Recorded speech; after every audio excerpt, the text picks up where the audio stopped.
In his lifetime, Cecil Aldin was a very well-known British illustrator and artist, but nowadays you'd be hard-pressed to find many, even here in Britain, who were familiar with his work. He was born in Slough in 1870, and in his teens he studied at the National Art Training School in South Kensington, which was followed by a summer school with the renowned animal painter William Calderon.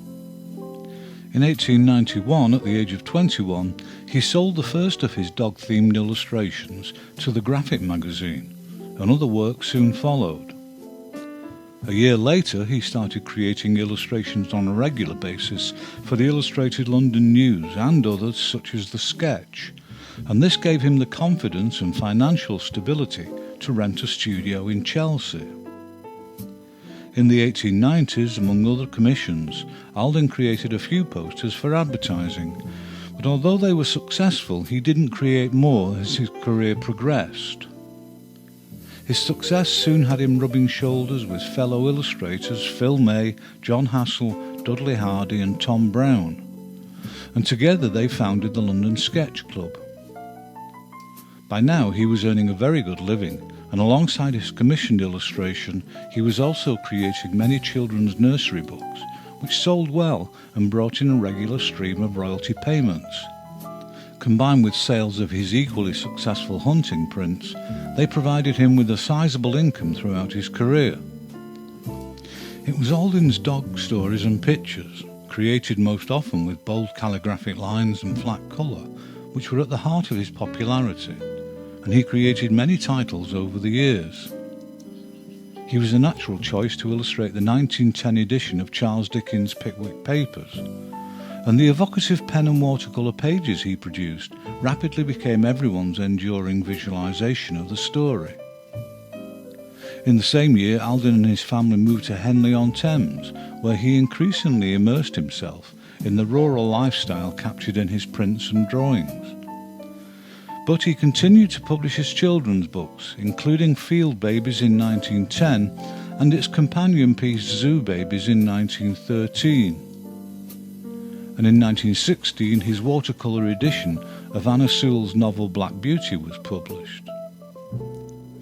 Although by the end of the Great War he was financially independent, Aldin continued to paint and illustrate prolifically throughout the 1920s.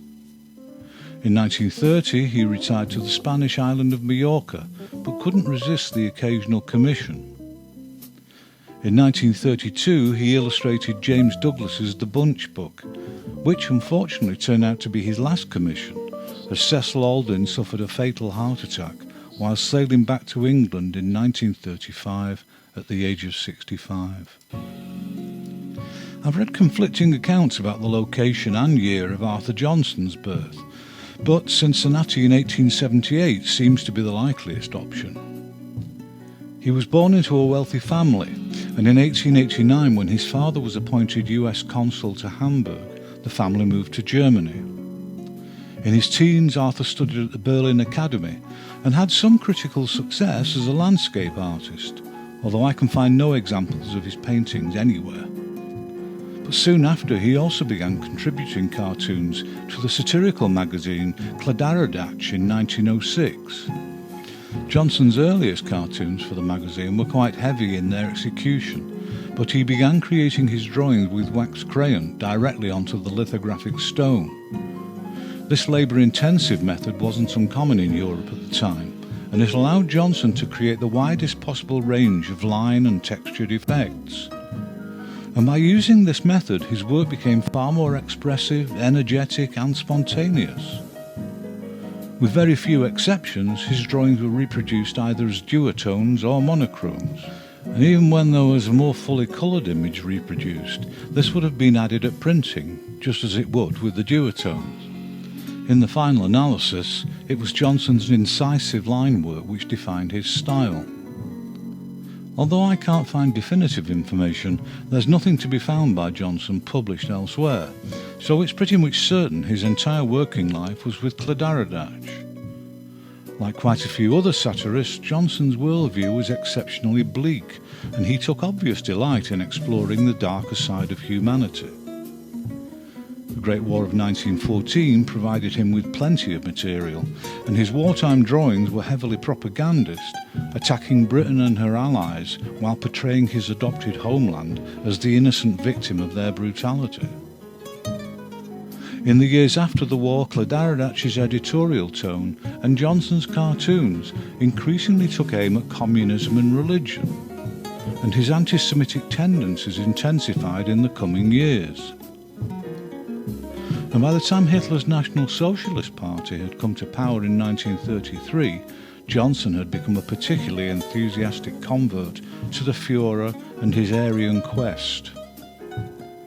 As disturbing and repellent as this ideology was, the illustrations he produced in support of the Third Reich constitute a remarkable collection of dramatic and biting satirical drawings. And by the time the Second World War had begun, Johnson's illustrations were almost exclusively savage attacks on the Allies and their supposed Jewish puppet masters. And he kept this up until the bitter end, when Clodagh-Ach closed in 1944. The following year, Hitler was defeated, and it was no longer such a good thing to be a fascist in Germany. As far as I can tell, Arthur Johnson never worked again, and he lived the rest of his days in obscurity, up to his death in Berlin in 1954 at the age of 80. Like others who supported the wrong side, his memory has been brushed under the carpet by a Germany that would rather we forgot its recent past. Frances Tipton Hunter was one of a very small number of female illustrators who worked in what is now commonly called the Rockwell style. And because of the dominant position held by Rockwell, Tipton Hunter, like so many others, tends to be overlooked or accused of mimicry. She was born in Pennsylvania in 1896, but when her mother died 6 years later, she and her older brother moved in with an aunt and uncle who lived nearby.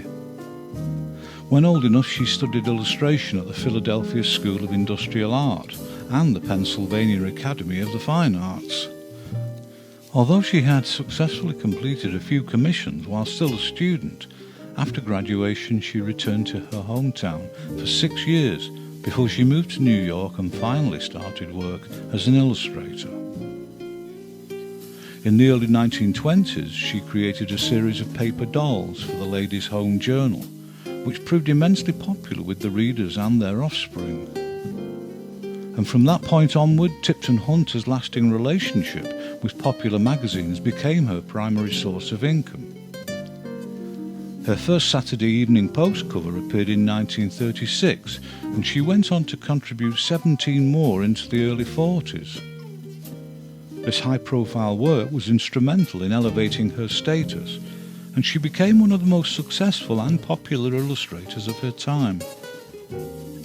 But in the minds of many, Norman Rockwell's good-natured paintings and the covers of the Saturday Evening Post are inseparable, and they've taken on iconic status.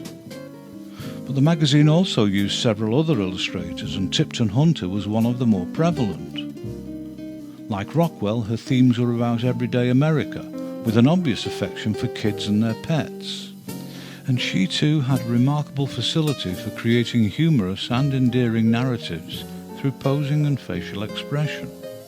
But unlike Rockwell and the others working with heightened realism, Tipton Hunter's medium of choice was watercolour, and her technical dexterity with it was nothing short of astonishing. In the period after the war, she was at the pinnacle of her success, and her sentimental images were in constant demand from magazines and advertisers, and her images were also sold as prints to adorn the walls of many American households. In 1946, she began a series of paintings depicting the everyday problems of a little boy and his dog. The series was titled Sandy in Trouble, and it ran for more than a decade. Oddly, she illustrated very few books. There was 1935's The Frances Tipton Hunter Picture Book, which featured illustrations for verses and stories by Marjorie Barrows. And in 1948, she illustrated Munro Leaf's story, Boo Who Used to Be Scared of the Dark. Unfortunately, in 1956, she became seriously ill, and Frances Tipton Hunter died in 1957 in Philadelphia at the age of 61. And since then, her memory has faded to almost nothing.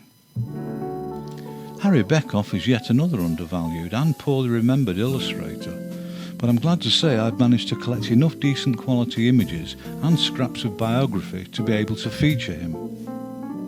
He was born in 1901 in Perth Amboy, New Jersey, and at the age of 18 he studied at the Art Students League in New York. Unlike most of his contemporaries at the League who were chasing ideals of painterly realism, Beckoff was more influenced by the work of French illustrators such as Charles Martin and Pierre Brissot. Unfortunately, there's nothing at all written about what he did after graduation in 1922, and his first published illustration didn't appear until 1929. What he'd been doing up to that point is anybody's guess. But although he was a late starter, he made up for lost time, creating illustrations for books and magazines, most notably Collier's magazine, with whom he developed a particularly enduring relationship. The images he created for Collier's not only provided him with a steady income, but also a very public gallery, and his illustrations were seen across all America. Stylistically, Beckoff was ahead of his time, as one of a small number who realised early on that illustration didn't have to be realistic to be understood. So, although his illustrations were painted, usually with watercolour or diluted gouache, it was generally applied as flat washes, and his remarkably precise ink line did all the hard work. His good-natured humour and economical graphic style made him a natural choice for press advertising, and he worked on quite a few campaigns in the 1940s, including a very successful, if rather dull, series of ads for Bird's Eye Frozen Foods. Despite the appalling lack of biographical information available, there's one fascinating and unorthodox aspect of his working methods recorded. Beckoff would invariably create very small but incredibly detailed thumbnail sketches, no bigger than 3 inches square, which he would then scale up to about 5 times their original size using a pantograph. If you're not aware of this ridiculously old-fashioned device, it looks like this. Then he would ink over the drawn outline, and if it was a colour piece, he would then add washes over the image. However perverse this method may seem to the rest of us, the evidence suggests that it enabled him to capture the energy and gestural qualities of the original sketch. And that's something that many illustrators feel gets lost when creating finished artwork. For over half a century, Harry Beckoff illustrated hundreds of articles and fiction in magazines, and his advertising client base remained undiminished even in the later 50s, when Rockwell and the other realists were starting to be seen as rather old-fashioned. And Beckoff's own work evolved in his later career into a looser, gestural inking style, more in tune with the prevalent styling of the 1960s. And the only other piece of information I could find out about Harry Beckoff is that he died in 1979 at the age of 78. And that's it for this one, and the next one will be uploaded as soon as it's done. Thanks for watching.